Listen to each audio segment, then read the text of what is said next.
On est typiquement aujourd'hui pour les objets connectés, c'est devenu un produit marketing.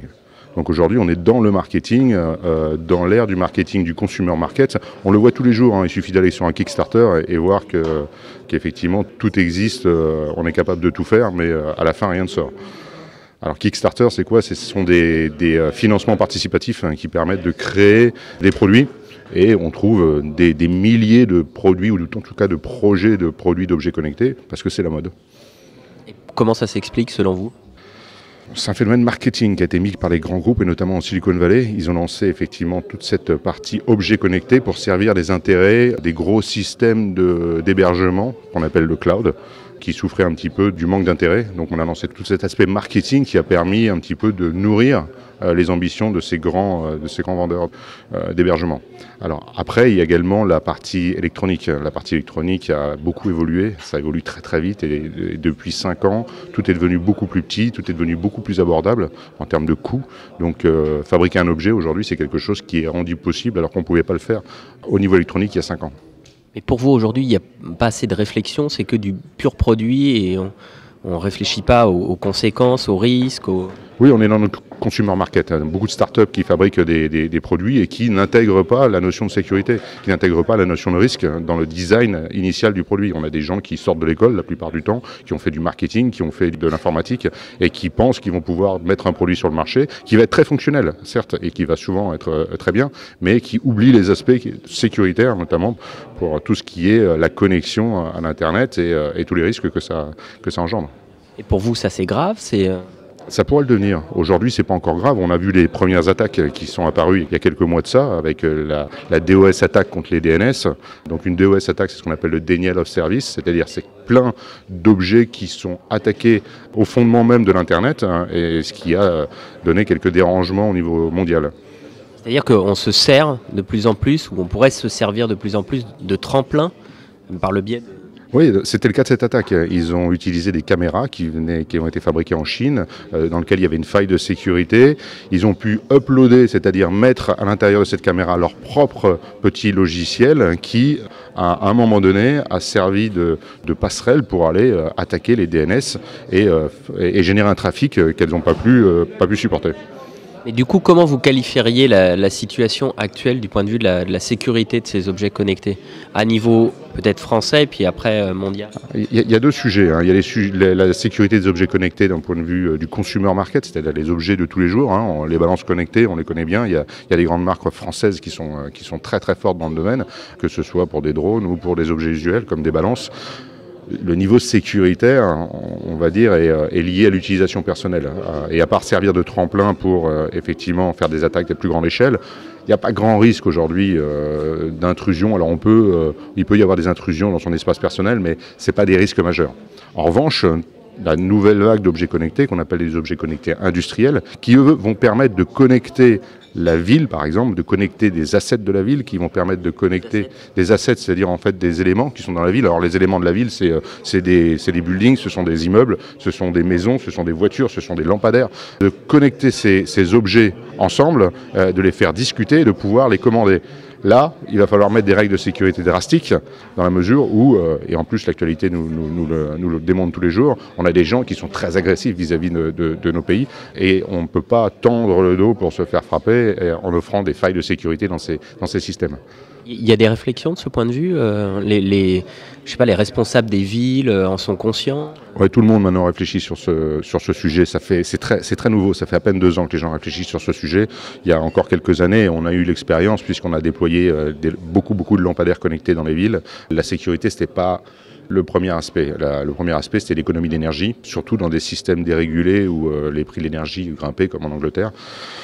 Maintenant, aujourd'hui, le problème de la sécurité, d'accès à ces données, d'accès à ces systèmes, à ces infrastructures, devient une priorité et est intégré à tous les cahiers des charges qu'on trouve aujourd'hui sur le marché. Il faut que les constructeurs suivent. Pour les constructeurs, c'est compliqué. Mettre de la sécurité dans les objets, ça coûte très cher. Donc il faut que les constructeurs suivent.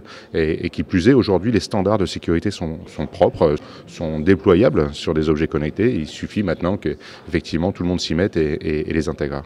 Vous pouvez peut-être nous donner un ou deux exemples, je sais pas, en France ou ailleurs par rapport à ces évolutions-là, cette prise de conscience? Le premier exemple, c'est le gouvernement. Le gouvernement est en train de créer un fonds interministériel qui va être dédié à justement la sécurisation de toutes les infrastructures et tous les objets connectés. Donc il y a une prise de conscience gouvernementale. Ensuite, après, tous les grands groupes, alors je vais vous citer, alors je ne sais pas si je peux citer des noms, mais c'est ceux que je connais en tout cas le mieux, comme Microsoft, font des efforts énormes et financiers et humains pour sécuriser leurs solutions et permettre d'avoir une solution qui soit sécurisée de bout en bout et qui ne soit pas, on va dire, intrusive en plus.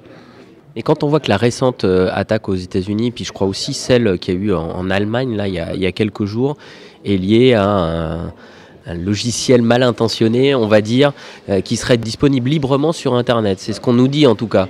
Comment on peut trouver la parade à ça? Il n'y a pas réellement de parade. Écrire un logiciel malin ou un logiciel qui tend à casser d'autres logiciels, c'est pas la chose la plus compliquée du monde. Donc n'importe qui peut le faire, qu'il soit sur Internet ou qu'il soit dans la tête d'un codeur. Ça veut dire qu'il est capable d'être mis sur le marché.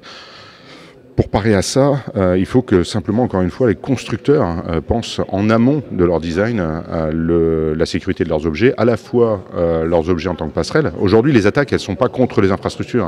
On ne va pas attaquer des infrastructures dans la ville, on ne va pas attaquer des lampadaires, on ne va pas attaquer l'éclairage public de la ville, ni le système de distribution électrique. On va attaquer uniquement et on va se servir, encore une fois, d'objets existants pour leur faire attaquer en nombre des infrastructures et des infrastructures publiques qui ne sont pas elles-mêmes cryptées, sachant qu'un objet connecté n'a pas la puissance nécessaire pour casser des clés, pour s'introduire dans des... Donc ça va rester des attaques très simples, mais massives. Donc là, il y a quelque chose de relativement simple à faire, qui est de sécuriser l'accès de ces objets. Alors après, encore une fois, sur les dernières attaques qu'il y a eu, si c'est la volonté d'un État de mettre sur le marché étranger des objets qui sont attaquables, on ne pourra pas y faire grand-chose. Parce que on peut imaginer qu'un État volontairement mette à disposition pas cher, voire en cassant les prix, des objets qui sont tout à fait faillibles et que derrière... Non, on n'imagine pas, c'est un fait. C'est une réalité et il y en a des exemples. Donc on ne va pas citer ni des noms ni des pays, mais c'est un fait, c'est une réalité. C'est ce qu'on appelle l'intelligence économique. La NSA l'a fait dernièrement, d'autres pays le font, et c'est un jeu mondial. Et les Français le font également. Donc non, il faut que les choses soient claires. C'est des choses existantes, ce qu'on appelle des chevaux de Troie. C'est ce qu'on appelle des devices qui vont servir effectivement des outils et qui vont servir de passerelle pour lancer des attaques au sein d'un pays.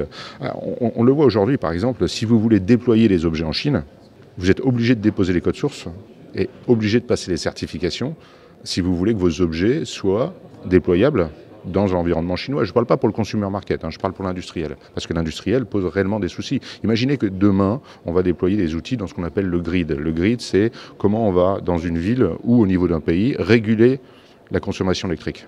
C'est un des enjeux majeurs. Alors après, on l'estampille green, finance, mais c'est un enjeu majeur.